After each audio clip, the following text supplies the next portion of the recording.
जेठानी तो मैं लाऊंगी। देखिए बहन जी, हम आपके सामने सारी बातें साफ साफ रखना चाहते हैं। हम नहीं चाहते कि कल को आप लोगों को इधर उधर से कुछ पता चले। देखिए, हमारे 2 बेटे हैं, हितेश और धर्मेश। हितेश मेरा छोटा बेटा है और धर्मेश बड़ा। धर्मेश शादी नहीं करना चाहता, इसीलिए कई सालों तक उसे शादी के लिए मनाने के बाद हमने फैसला किया कि आखिर कब तक बड़े के चक्कर में हम छोटे को भी बिठा कर रखेंगे। आखिर छोटे की भी तो शादी की उम्र हो रही है और बड़े के चक्कर में छोटे की खुशियों को क्यों कुर्बान करें। इसलिए हमने तय किया है कि हम छोटे की शादी कर देंगे।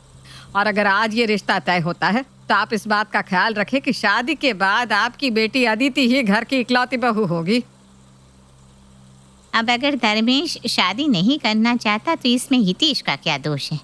और इस वजह से हम हितेश जैसे होनहार लड़की के रिश्ते के लिए मना भी तो नहीं कर सकते। हमारी तरफ से आप ये रिश्ता पक्का समझिए बहन जी। बड़ों की रजामंदी होने के बाद हितेश और अदिति की शादी हो जाती है और शादी के बाद अदिति अपने ससुराल पहुंच जाती है।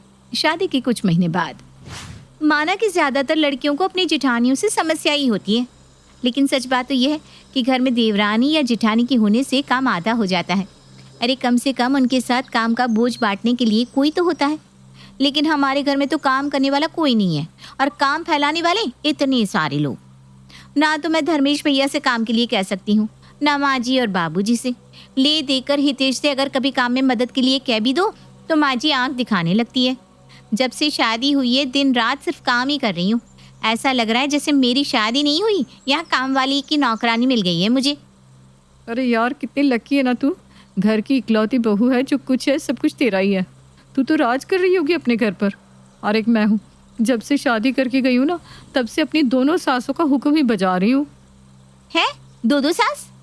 अरे मैडम, जेठानी भी तो दूसरी सास ही होती है। वो सास होने से कौन सा बाज आती है। अरे मेरी सास इतना हुक्म नहीं चलाती मुझ पर जितना मेरी जेठानी चलाती है। ऊपर से हर बात में इस बात का एहसान कि इतने साल तुम्हारे पति को बना बना कर खिलाया है। अब बताओ, जब मेरी शादी नहीं हुई थी तो मेरे पति को बनाकर खिलाने के लिए मैं तो नहीं आ सकती थी ना। फिर मुझे क्यों एहसान दिखाती रहती है हर समय। अरे यार, मैं तो कहती हूँ जहाँ पर देवरानी जेठानी वाला झंझट हो ना, उस घर में शादी नहीं करनी चाहिए। जिंदगी से ना चैन और सुकून खत्म हो जाता है। अरे कैसी बात करिए त्रिशा तू, ये तो अपनी अपनी अंडरस्टैंडिंग की बात है। ऐसा नहीं कि देवरानी और जेठानी सिर्फ लड़ने झगड़ने के लिए होती है। अरे तुम 2 लोग हो तो काम का बंटवारा भी तो 2 लोगों में बराबर बराबर होता होगा ना। कोई दुख तकलीफ या टेंशन होती होगी तो तुम दोनों आपस में शेयर भी तो करते होंगे। और एक मैं हूँ, यहाँ पर घर में बात करने के लिए भी कोई नहीं है। माँ जी अपने भजन कीर्तन में व्यस्त रहती हैं और मैं पूरा दिन घर में सिर्फ खाना बर्तन और सफाई करती रहती हूँ।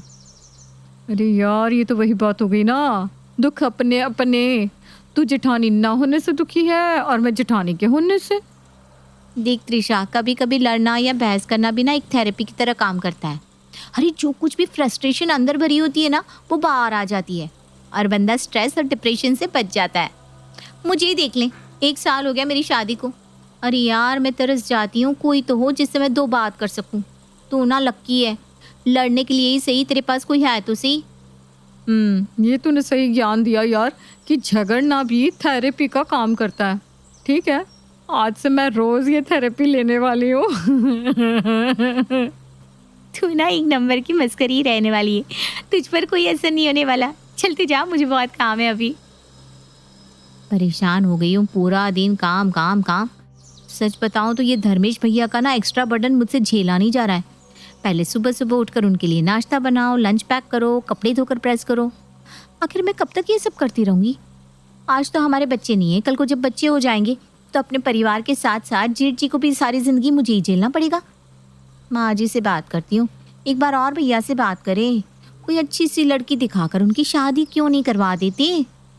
मम्मी जी देखिए, सुनने में ना आपको थोड़ा ख़राब लग सकता है, लेकिन सच्ची बात यह है कि मैं अकेले ना इस घर की जिम्मेदारी उठाते उठाते थक गई हूँ।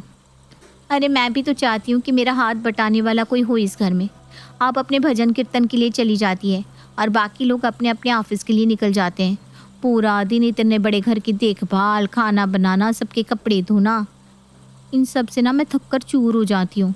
आप एक और बार जेठ जी से बात करिए ना, अगर वो तैयार हो जाए तो हम उनके लिए अच्छी सी लड़की ढूंढकर उनकी शादी कर देते हैं। देख बेटा, मैं समझ रही हूँ, कोई भी लड़की जीवन भर कुंवारे जेठ की जिम्मेदारी उठाना नहीं चाहेगी। तेरी बात गलत नहीं है, मैं तुझे गलत नहीं कहूँगी, लेकिन मैं मजबूर हूँ बेटा। इस धर्मेश ने तो जैसे कसम खा ली है कि ये शादी नहीं करेगा। तुझे क्या लगता है मैंने अपनी तरफ से कोशिश नहीं की होगी? मेरा बड़ा बेटा कुंवारा बैठा हो, इस बात से मुझे कोई तकलीफ नहीं होती होगी? अरे बेटा, मैं तो खुद चाहती हूँ कि कोई तो अफसर आए जो इसकी तपस्या भंग कर दे, इसका मन मोह ले और ये शादी के लिए तैयार हो जाए। अच्छा माँ जी, आप बस ये बताइए कि आपको जेठ जी के लिए कैसी लड़की चाहिए। मैं अपनी तरफ से पूरी कोशिश करूंगी कि कोई ऐसी अप्सरा उनके लिए ढूंढ कर लाऊं जो उनकी तपस्या भंग कर दे।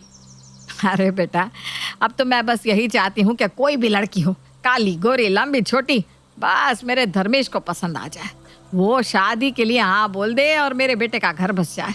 इससे ज़्यादा मुझे और कुछ भी नहीं चाहिए। चलो माँ जी तो बहुत आसानी से मान गई। एक बार जेठ जी से भी बात करके देखती हूँ। शाम के समय जब अदिति के जेठ धर्मेश घर वापस आते हैं तो अदिति उनके पास जाती है। भैया, आप मुझे अपनी छोटी बहन मानते हैं ना? हाँ हाँ बिल्कुल। आज ऐसा सवाल क्यों किया? तो फिर अपनी छोटी बहन की एक बात मानेंगे? आप शादी कर लीजिए ना भैया। देखो अदिति, मैं इस बारे में कोई बात नहीं करना चाहता। बेहतर होगा तुम भी आगे से मुझसे इस तरह की कोई बात ना करो। मैंने अपना मन बना लिया है और मेरा फैसला अटल है। इतना कहकर धर्मेश उठकर अपने कमरे में चला जाता है। पता नहीं क्यों मुझे ऐसा लगा कि शादी के बारे में बात करते हुए भैया के चेहरे पर एक उदासी सी छा गई थी। आखिर ऐसा क्या कारण है कि भैया शादी के बारे में बात करते हुए उदास हो गए? कहीं कोई और बात तो नहीं? हितेश, क्या भैया हमेशा से ऐसे ही चुपचाप रहते हैं? आप तो बचपन से उन्हें जानते हैं ना? अरे नहीं, पहले तो भैया खूब बातें करते थे। पड़ोस वाली रीमा भाभी है ना, उनके यहाँ भी खूब आना जाना था भैया का। खूब हंसी मजाक चलता था उनका भैया के साथ। फिर पता नहीं क्या हुआ, भैया बिल्कुल चुपचाप हो गए। ना किसी से मिलते हैं, ना कहीं शादी पार्टी में जाते हैं। भाभी से भी अब बात नहीं करते। लगता है रीमा भाभी ज़रूर कुछ जानती है। कल उनसे मिलकर आती हूँ। अगले दिन। अरे अदिति, आओ आओ, कैसी हो? भाभी, आपसे कुछ ज़रूरी बात करने आई हूँ। क्या आप बता सकती हैं अचानक भैया इतने बदले बदले से कैसे हो गए? कुछ हुआ था क्या? क्या बताऊं अदिति, धर्मेश के बारे में सोचकर मुझे भी बहुत दुख होता है। बड़ा अच्छा लड़का है वो, उसे उसकी अच्छाई ने ही बर्बाद कर दिया। आजकल जहाँ देखो धोखेबाज लोग ही नज़र आते हैं, लेकिन इस मतलबी दुनिया में आज भी कुछ सच्चे लोग हैं, और उनमें से ही एक है तुम्हारे जेठ धर्मेश। वो उन लड़कों में से है जिसने हमेशा अपने शब्दों का मान रखा, जो वादा किया उसे निभाया भी। मैं कुछ समझ नहीं पा रही हूँ भाभी, साफ साफ बताइए ना। अदिति, धर्मेश एक सीमा नाम की लड़की को पसंद करता था। बहुत प्यार था दोनों में। मेरे पास आता था तो सीमा की ढेरों बातें करता था। कितने सपने सजाए थे उसने। सीमा को दुल्हन बनाकर अपने घर लेकर जाएगा, ये करेगा, वो करेगा। अरे इतनी बातें करता था कि मैं उसके मुंह से सीमा सीमा सुनकर परेशान हो जाती थी। मेरे लिए धर्मेश छोटे भाई की तरह है। मैंने उसे बहुत समझाया कि आजकल वो ज़माना नहीं है, किसी को इतनी शिद्दत से मत चाहो कि उसके बिना जीना मुश्किल हो जाए। लेकिन वो तो दीवाना हो गया था सीमा के लिए। फिर एक दिन धर्मेश परेशान होकर मेरे पास आया। भाभी, सीमा के पापा को हमारे बारे में पता चल गया है। वो बहुत नाराज़ हो रहे हैं। मुझे समझ में नहीं आ रहा मैं क्या करूं। सीमा का फ़ोन आया था, वो बहुत रो रही थी। धर्मेश देखो, तुम तो उसे सच्चा प्यार करते हो, फिर घबराने जैसी कोई बात नहीं है। तुम नौकरी करते हो, सुंदर हो, सामने से सीमा के पापा के पास जाओ और उन्हें अपनी बात समझाओ। कहीं ऐसा ना हो कि वो सीमा पर कहीं और शादी करने का दबाव बनाने लगे। अब ठीक कहती हो भाभी, मैं कल ही उसके पापा से मिलकर आता हूँ। धर्मेश उसके पापा के पास मिलने के लिए जाता है और उन्हें मनाने की पूरी कोशिश करता है। देखो बेटा, मैं जानता हूँ कि तुम एक अच्छे लड़के हो, लेकिन तुम समझ नहीं रहे हो। जिस दफ्तर में तुम्हारे पिताजी ब्रांच मैनेजर है, मैं वहाँ पर एक ऑफिस असिस्टेंट हूँ। वो कभी मेरी बेटी को स्वीकार नहीं करेंगे। नहीं अंकल, मैं वादा करता हूँ, मैं शादी करूँगा तो सिर्फ सीमा से। चाहे मुझ पर कोई कितना ही दबाव बना ले, बस आप हाँ कर दीजिए। मैं तुम्हारे प्यार का दुश्मन नहीं हूँ बेटा, लेकिन मैंने जीवन भर मेहनत करके रुपया चाहे ना कमाया हो, लेकिन इज्जत ज़रूर कमाई है। बस उसी इज्जत के खोने का डर लगता है मुझे। बाकी तुम एक अच्छे लड़के हो, ये बात मैं समझता हूँ।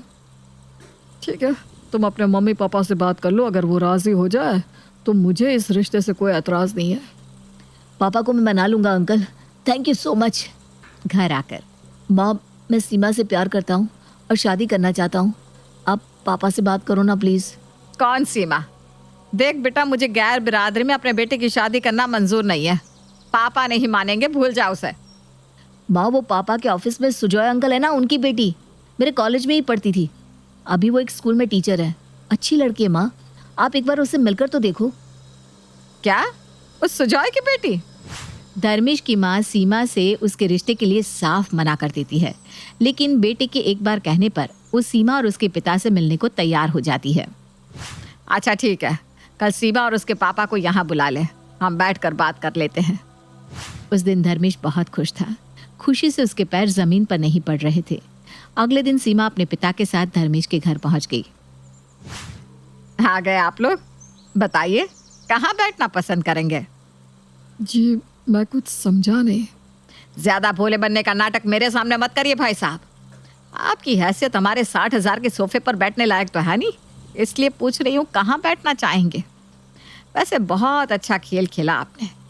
एक बात बताइए, अपनी बेटी को कैसे सिखाया बड़े घर के लड़के को फंसाना? क्या सोचा था आपने? यही ना कि बड़े घर का लड़का फंसा लो और फिर शादी करके अपनी बेटी का भविष्य सेट कर दो। बिना मेहनत किए आपकी बेटी एक बड़े खानदान की बहू बन जाएगी और आपकी भी गरीबी दूर हो जाएगी। वैसे खेल तो बहुत अच्छा बिछाया था आपने, लेकिन मैं उन मूर्ख औरतों में से बिल्कुल भी नहीं जो बिना सोचे समझे किसी की भी बातों में आ जाती है। शादी तो क्या, मैं आपकी बेटी की परछाई भी अपने बेटे के ऊपर पड़ने नहीं दूंगी। धर्मेश, क्या यही सब सुनाने के लिए तुमने मेरे पापा को यहाँ बुलाया था? आज मेरे पापा का सर शर्म से नीचे झुक गया, वो भी सिर्फ मेरे कारण। मैं अपने आप को कभी माफ नहीं करूंगी। इतना बड़ा जख्म देने के लिए बहुत बहुत धन्यवाद। मैं मरते दम तक अपने पापा का ये अपमान नहीं भूलूंगी। अरे खड़े खड़े मुंह क्या देख रहे हैं आप? अभी भी कुछ सुनना बाकी रह गया है? जाइए यहाँ से। सीमा के जाने के बाद ये आपने क्या कर दिया माँ? अरे जो कहना था मुझसे कहती।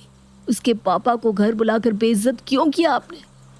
प्यार मैंने किया सीमा से, उसमें उसके पिता का क्या दोष?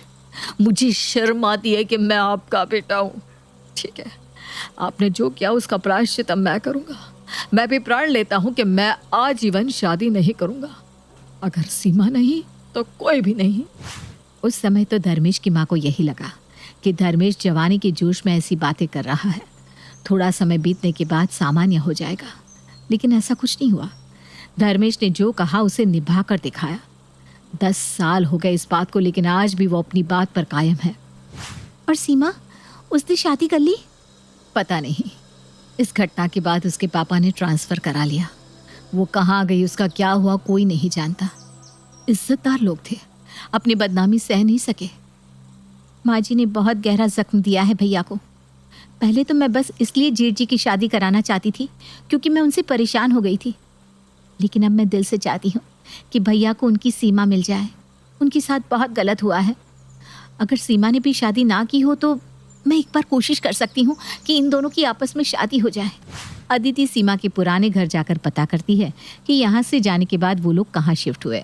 उसे पता चलता है कि सीमा अपने रिटायर्ड पिता के साथ पास ही के शहर में रहती थी। अदिति ने ठान लिया था कि वो अब सीमा से मिलकर ही रहेगी।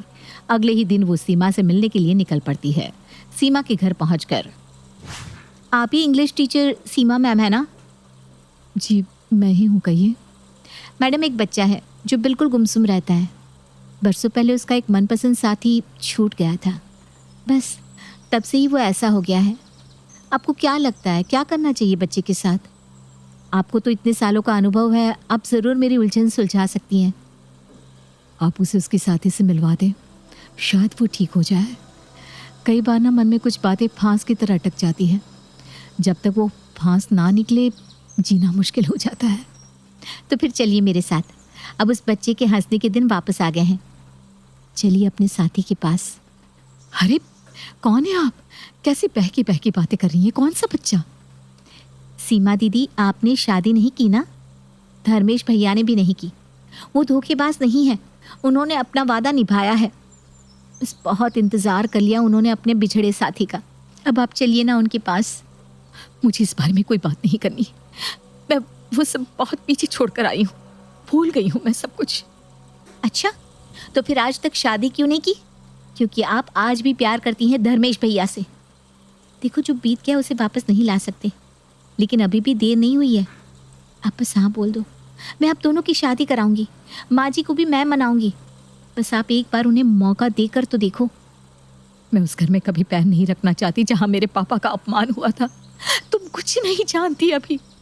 दीदी माँ जी शर्मिंदा है और उन्हें उनकी करनी का फल भगवान ने दे दिया है।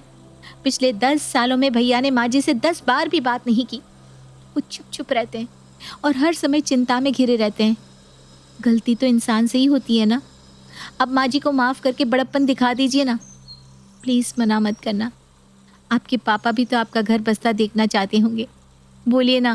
पापा तो कह कह कर थक गए, लेकिन मेरे मन में तो बस धर्मेश है।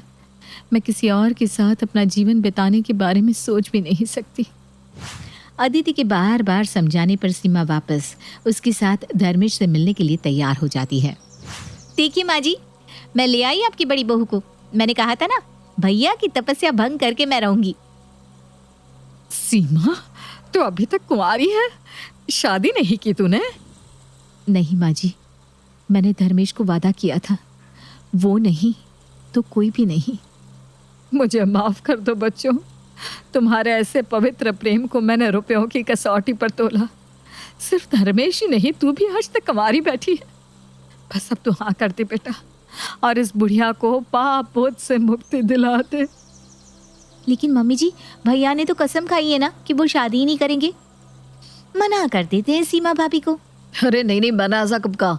मैंने तो बस ये कहा कि सीमा के अलावा मैं किसी से शादी नहीं करूँगा। अब तो भैया ने भी अपने मुंह से कबूल कर लिया कि वो शादी के लिए तैयार है। अब मैं और इंतजार नहीं करने वाली। सास अपूर्वा के माफ़ी मांगने पर सीमा उन्हें माफ़ कर देती है और फिर देवरानी अदिति धूमधाम से बारात लेकर अपनी जिठानी को लेने निकल पड़ती है।